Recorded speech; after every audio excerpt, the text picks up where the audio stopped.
Hello, dear friends. Welcome once again to Angrezi Master, your own YouTube channel. Dear friends, we have started a series of quick revision for class 12th board exams, and here we are going to discuss all the chapters of Flamingo and Vistas for you. तो पहला chapter हमने pick किया है the last lesson. आइए जल्दी से देख लेते हैं इस चैप्टर में क्या क्या इंपॉर्टेंट है.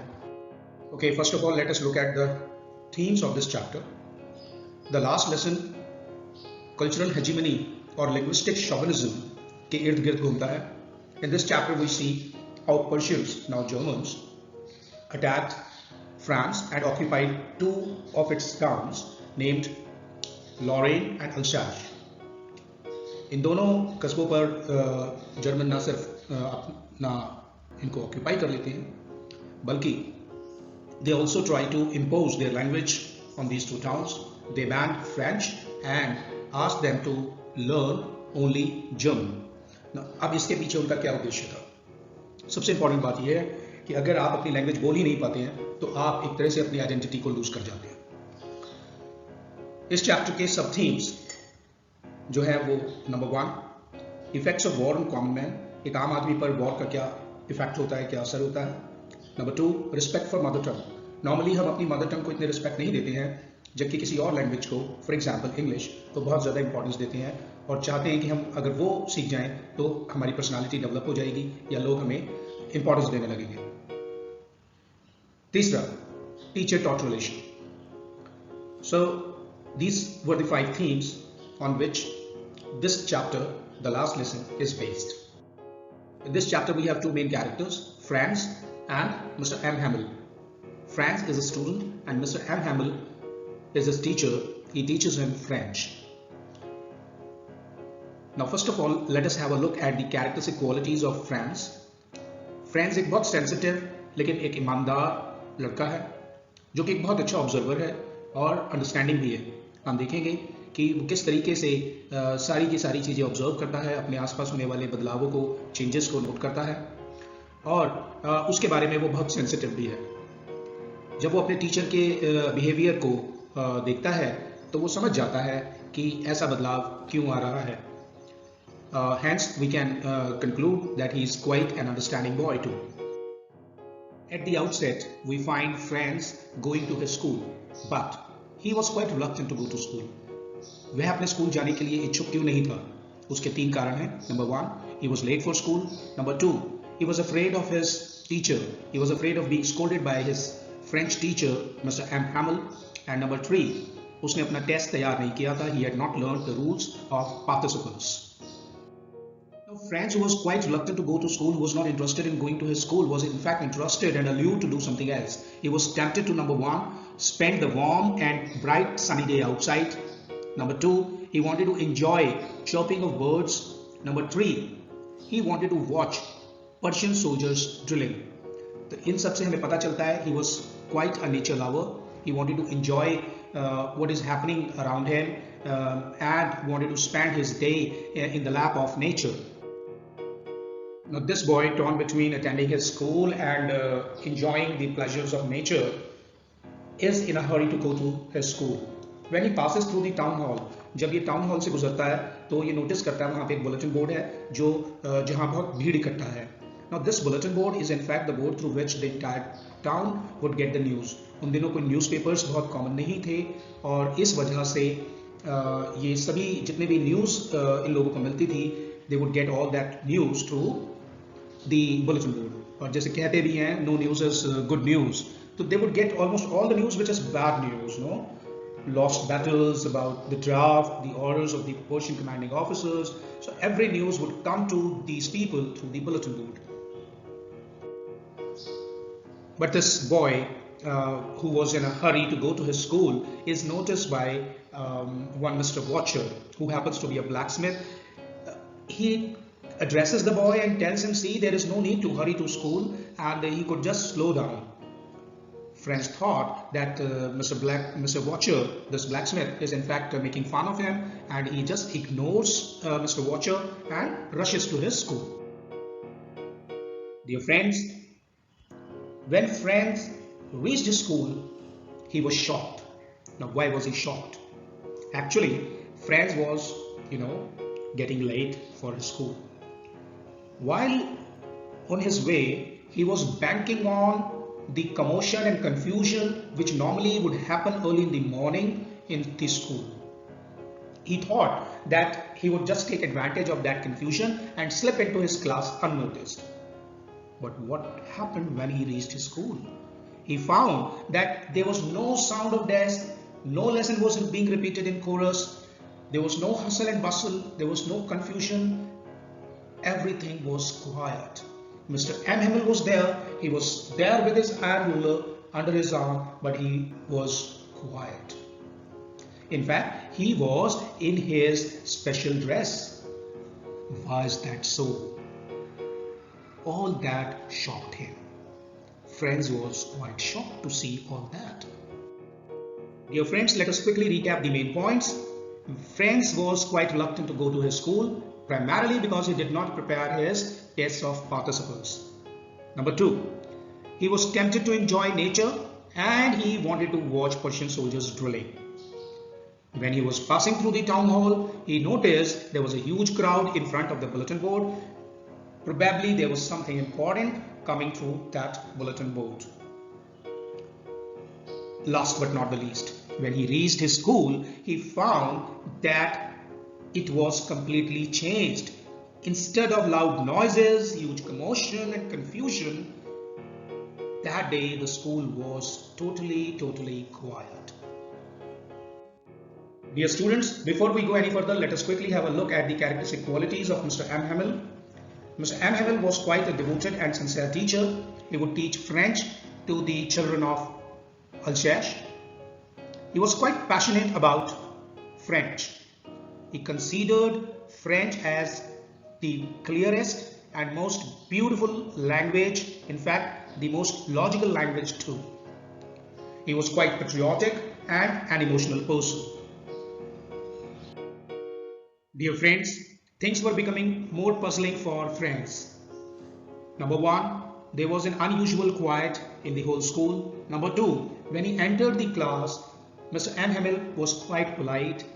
He noticed that he was wearing his special dress, the dress which he would wear on special occasions, green coat, frilled shirt and embroidered silk cap.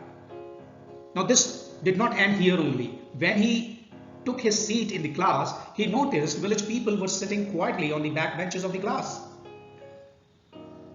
This puzzle soon got resolved when Mr. M. Hamill made an announcement. He told the entire class that there was an order from Berlin to teach only German in the schools of Alsace and Lorraine. Therefore, that was his last French lesson. This announcement was quite a thunderclap for little Franz. When M. Hamill conducted the test, he asked little Franz to answer his questions. In fact, Franz was also feeling as if he would answer all the questions asked by Mr. M. Hamill, but he could not. How could he when he did not prepare the topic? M. Hamill blames parents and himself for not faring well in French. M. Hamill said, number 1, children are not interested in learning French because they do not know the significance, the value of learning their mother tongue. They rather wish to spend the warm and bright day outside. Number 2, he blamed parents. He said parents prefer to put children at work on a farm or at the mills than sending children to school. And then he blamed himself too. He said he too would often send them to water his plants, would give them holiday whenever he wanted to go fishing.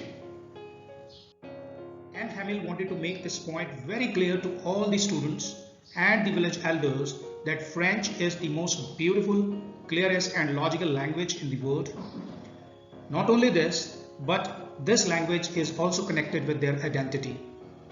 The moment they lose their mother tongue, they lose their identity, they lose the key to the prison. They will remain slaves forever. In fact, he also tells them that the Germans and the whole world would laugh at their inability to speak French. Students, as we already know, Mr. M. Hamill was quite an emotional person. He delivers his last lesson and he does so with much patience. He wanted to teach them all he knew in one stroke, as he knew that he did not have any time left. He taught them a grammar lesson, a writing lesson. He told them a bit of history of French. Then he tried to speak further, but his emotions choked him, and finally he turned to blackboard. This was the time when there was a sound of a bugle, and it was in fact the prayer time in the church, the Angelus. He wrote on the board, "Vive la France," which means long live France, which clearly depicted his thought, his heart. He wanted that French should not lose its glory, it should not lose its importance, and the people must remember that it is connected with their identity. Little friends, when he heard that German would be taught in the schools of Alsace and Lorraine, and that was in fact the last French lesson, he was shocked. That announcement was a thunderclap for France. His books, which would be a burden to him till then, became his old friends. He started empathizing with M. Hamel. In fact, he accepted him with all his faults. He started feeling rebellious. In fact, he questioned Germans. Will they make them sing in German? Even the pigeons? It becomes amply clear that even a small child like France questioned the narrow outlook of imperialistic power, the parochial practice of the imperialists to control the newly occupied lands.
Dear students, we noticed the village elders sitting in the classroom, but the million-dollar question is, why were they sitting in the classroom? वो class में बैठे क्यों थे?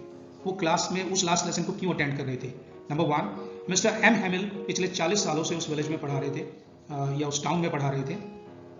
तो एक तरह से उनको ट्रिब्यूट देने के लिए, उनकी फेथफुल सर्विसेज के लिए शुक्रिया अदा करने के लिए, उनको थैंक करने के लिए सभी विलेज एल्डर्स वहाँ बैठे थे।